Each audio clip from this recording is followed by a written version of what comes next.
That's right, we're picking up the studio again. But this time, we're going to a whole different country. Stick around.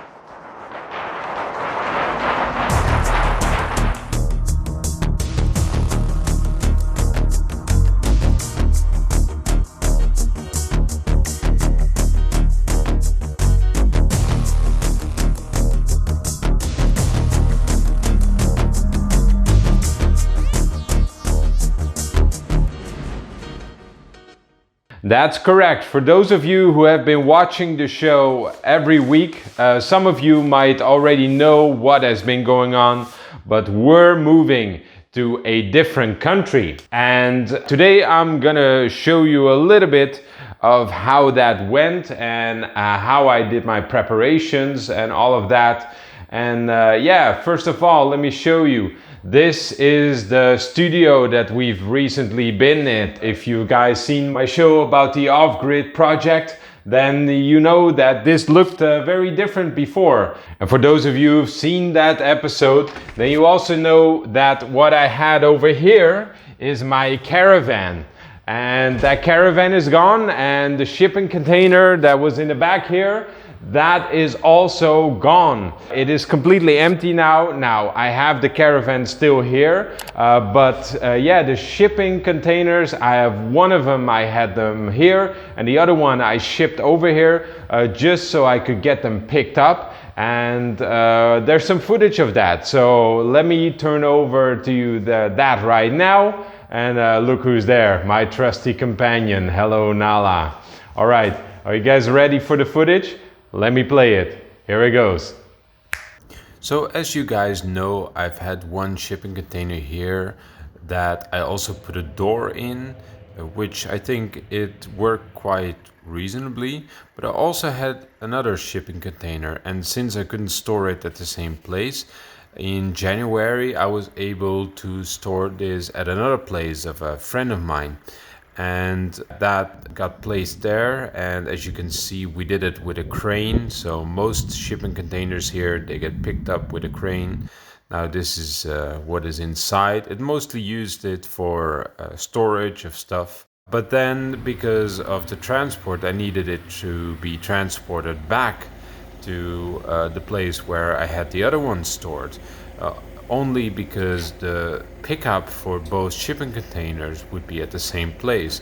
So again, we needed to have them hoisted up by a crane.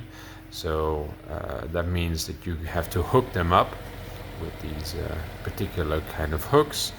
And then we put it back into place. Now you can see over time how green it became. Now that is just algae growing on the outside. Before that it was almost as new as how blue it was.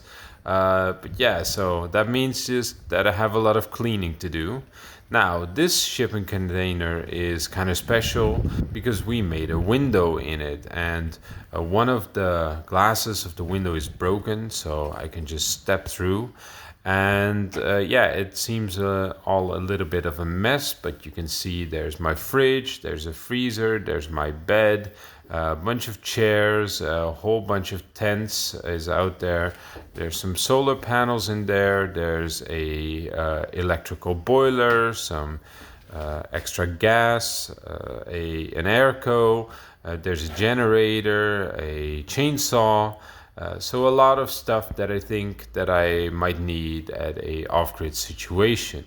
Now, one of the shipping containers, it was thought that it would be too heavy to pick up by the truck driver who came from Portugal.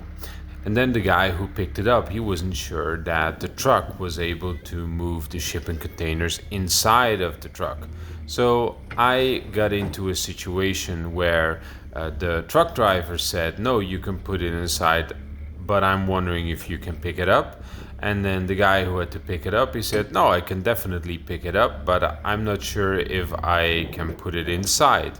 So I had both professionals talking to me saying that the other side was probably wrong. So we made a test. Now, this was easy said and easily done because the machine could easily pick it up. And so what we did is we made a bunch of pictures and we showed them that it was easy to put them inside, and we also showed them that it's easy to pick up. And so that's where these pictures came from.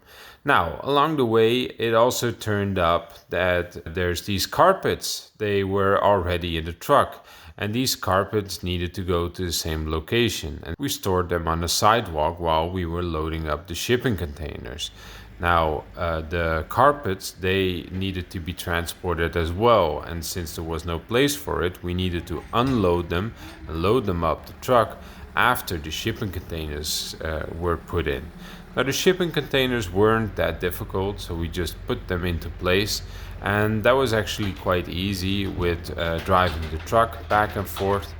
Over here you can see that the truck was easily drivable back and forth while the forklift patiently waited with the shipping container, and after that it was easily being put back in place. And so after we put all the shipping containers on the truck, we ran into the problem of the carpets, which we needed to load on top, which turned out to be much easier said than done. Because the truck was too high and the forklift was too low, we were not able to just put them on there. So that meant that we had to get a ladder, and we had to climb up the ladder and push them in manually. Now, we managed to get a lot of the carpets in there. As you can see, we were able to strap them on, but that was the maximum amount of it.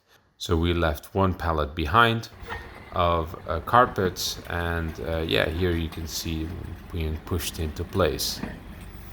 After that, we loaded in the truck, and that meant that the entire truck was ready for transport to Portugal.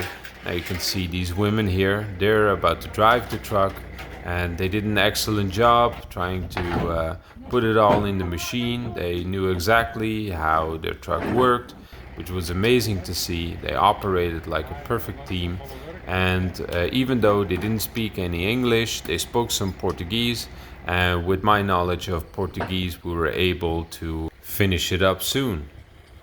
So yeah, we had to leave these carpets here, and I can store them luckily here, so they won't be a bother. And yeah, we're gonna find some ways that we can still ship them to Portugal, and I have to be a little bit instrumental in that, but we will definitely get it done. One of the other things that I really wanted to do is I also wanted to take these girders with me, these steel girders. That also didn't happen because there was no space anymore around. So yeah, that was out of the question too. Now let me show you how I parked my caravan in the back there. So let me just show you. I'm gonna walk over there very fast. There we go, my trusty caravan. It's been very comfortable actually. Yeah, it's been a journey trying to get settled in there, but it does work. So it will make fit for now, and it will make fit in a new place. I don't think that I ever showed you the inside, so let me just show you. Actually, I'm not gonna show you because it's too much of a mess, and I can't be bothered to clean up right now for this video, but I will show you later on in the season probably.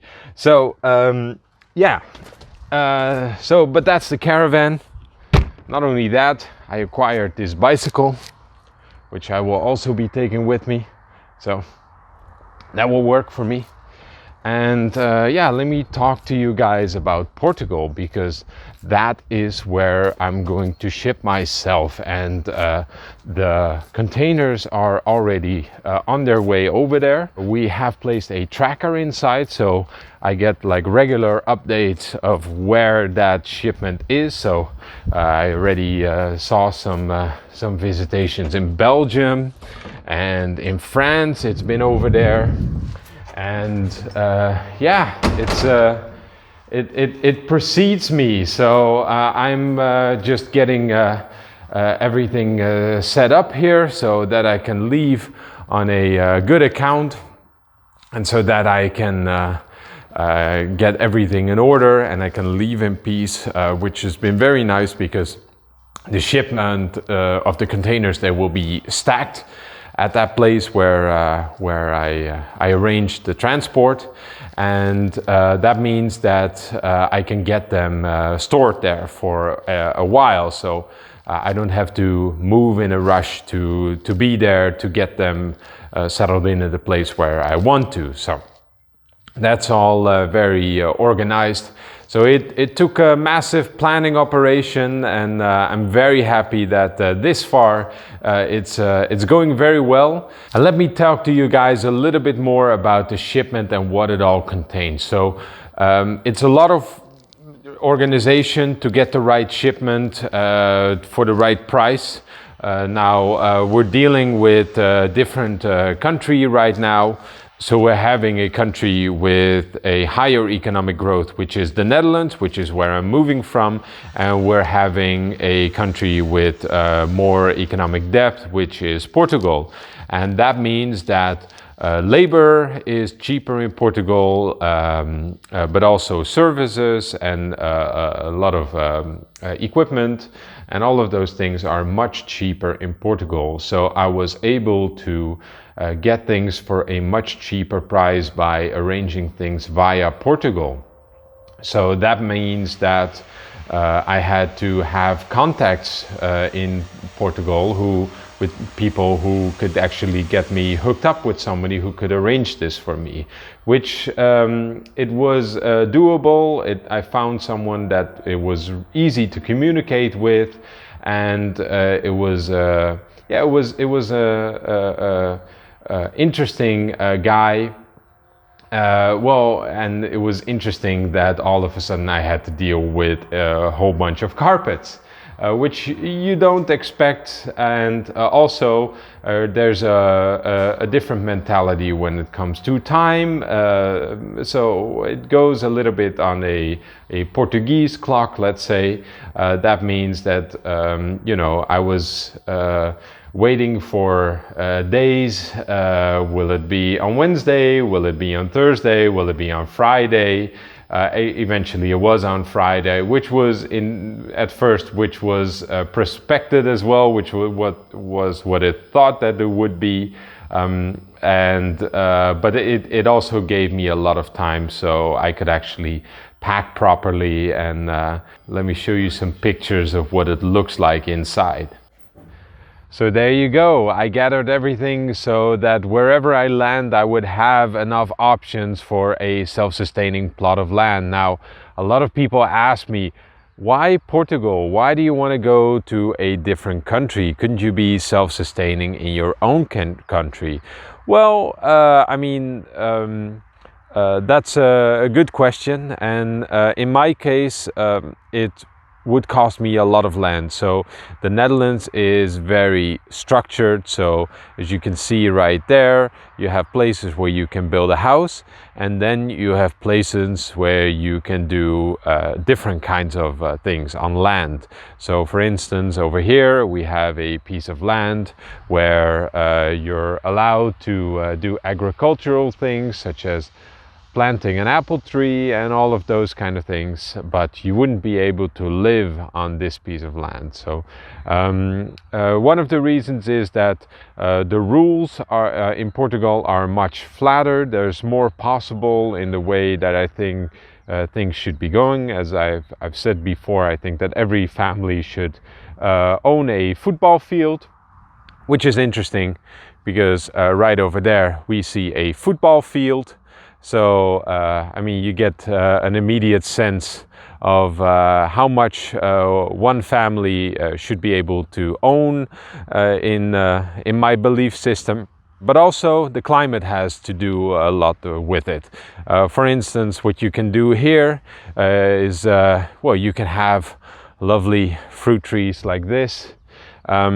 And a vegetable garden, but in winter you're still dealing with a possibility of minus 20 degrees Celsius. And in Portugal you have a more Mediterranean climate. Now it gets drier, but in winter it also gets a lot wetter. That means you can do a lot with manipulating yourself by gathering water and all that kind of stuff. So you get a lot from the land yourself, and I think it will be easier. It will be easier to harvest electricity off grid because it has a lot of sun. And also, as I said before, economically, it's a little bit different. So your money is worth more in a country like that. Now, that also means that it's not easy to make a living, which is a big part of why the country, at least the countryside, is getting emptier and emptier. There's mostly old people living in the villages of the countryside. Yeah, so it also therefore is a place that needs a lot of work. There's a lot of things like ecosystem restoration that can be done there. There's a lot of potential when it comes to pieces of land, and I think that it's always good if you start up a project like I want to start up, that you buy something cheap and you try to make work with the lowest resources that you have, so that when you are successful, you can actually measure your growth very much. So there's not much value in making fertile land such as this. We're in a very fertile area right now. To make it more fertile, there's more satisfaction in making an unfertile area fertile, which is of course what this channel is about. We want to make your paradigm shift. We want to make everybody's paradigm shift, and that is why the community part is so important of all of this. And I really need to give a big thank you to all of the people who have made this happen. I need to give a big thanks to, for instance, my parents, Douwe and Agatha, who have been very graciously letting me store all of my crap in my shipping container, and my caravan, and everything that I started to collect, having them stored up in their place. Oops, the camera dropped. Battery fell flat. So right now I'm sitting here at in a garden, perhaps a garden that someday we might be able to reproduce in some kind of way or form or shape. But yeah, I was talking about all of the things that I've been given by people who mean well and who mean my project well and who want to support me in any way that they are able to do. So I was about to thank Klaas for giving me the option to store a second container with all of my building material in his area, storage area, which I'm very grateful for. I also received a beautiful caravan by John and Gerda, who I also am very thankful for supporting me. So shout out to them. There's people who have been helping me, people who have helped me weld, such as Cham. There's people who have been helping me carry heavy stuff, such as Feda. And not only that, there's people who in Portugal who I've never really ever talked to before, who have been helping me out as a complete stranger, hooking me up with other kind of people, helping me getting settled there, helping me to achieve my dream. And what I'm trying to say with all of that is that what I'm doing is not a solo mission, although it might look like that. I am an instigator, but what is very important in all of these type of projects is that you have a community to help you out. And so I also want to thank you guys, because you guys have been a community as well. And so we're trying to bring this community more and more together, and we're trying to do this project all of us together so we can all learn from it. I will make the mistakes, but I will share them on this platform. So we talk about a lot of stuff. We talk about all different kind of topics, fun topics, to make our minds expand and to make us think what could be possible in this world. But at the same time, we're also trying to learn, and we're trying to bring everything in practice. This channel is not just about the theoretical side, it's not just a podcast. We're also going to apply everything that we do. And with that, that brings me to my next announcement. I'm very happy that I found a partnership in working with Society 4.0, which is an organization that is founded by Bob de Wit. And Bob has graciously accepted my invitation for me to let him interview him. And not only that, he has let me interview all of the 10 domains of the organization that he set up. And meanwhile, while I will be going to Portugal and I will be traveling over there, meanwhile, I will be showing all of you guys all of these interviews with all of these domains to show you guys what the idea is, how we move into a new society, what values do we bring with us, what are the ideas that we want to take with us when we are setting up something all the way from scratch, because that is what we're going to try to do. We're going to try to make it as self-sufficient as possible. We're going to try to make it as future resilient as possible, and we're going to try to make it as big as a community as we can make it. So you guys are along for the ride, so please hit that subscribe button. So be looking out for that content soon. I believe it will be a fantastic series. Now that series will also be shared on the Academy 4.0, which will be launched very quickly. And yeah, it's a fantastic partnership that I'm really excited about. Lots of beautiful interviews with lots of ideas to tickle your mind to see what would be possible in the future, and so we can actually get this ball rolling. So I hope you guys are into that as much as I am as well. Now, at the same time, we're also dealing with these old documents that we talked about in the last episode. The documents are amazing. I've been reading some of them. I've been busy too, so I haven't read all of it yet. But it's basically a very complete history, all the way from the pagan roots of what was known within the Christian paradigm within the 1900s, when they went through all kinds of reforms as well.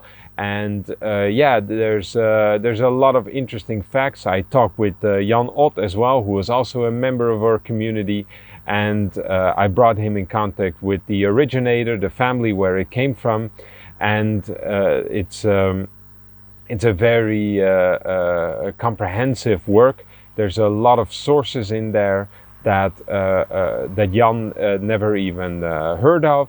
So it's much to chew on for the coming foreseeable future, and yeah, we're gonna all put it into comprehensive videos for you, so you guys can tag along with it.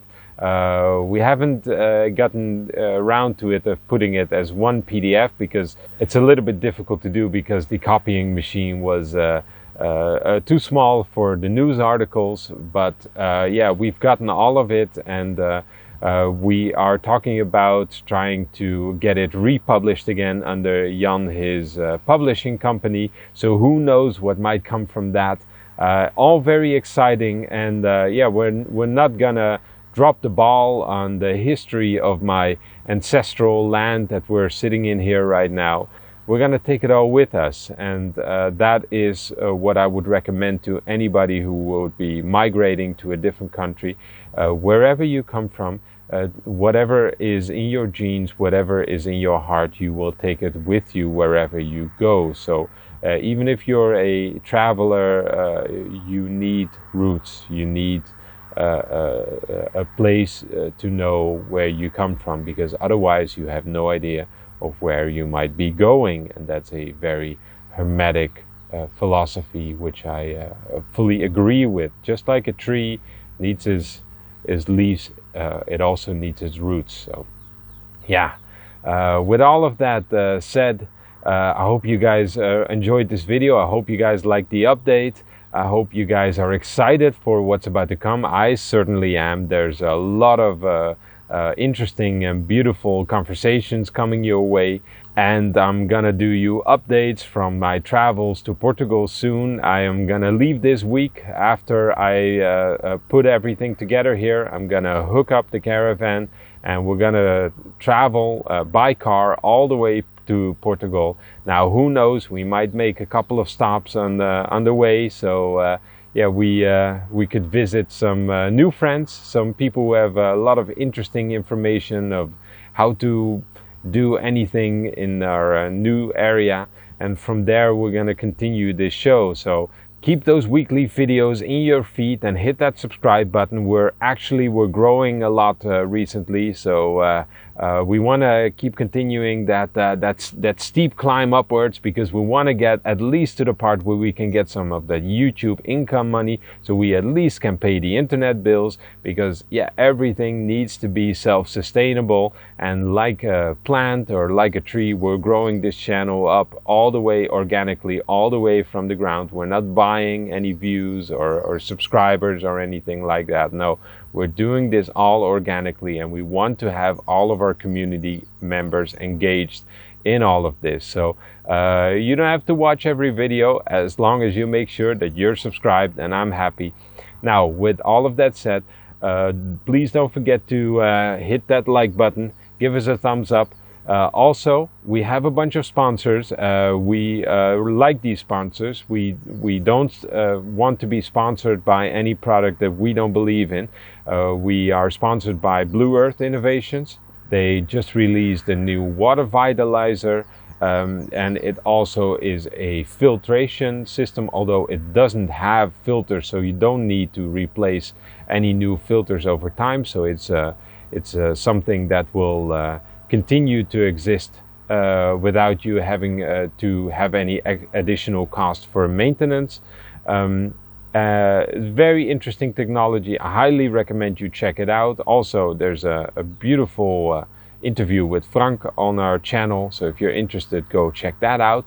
And at the same time, we're gonna move further a lot with organica-cbd.com. We're gonna do more with their products, and we're gonna develop more with that product.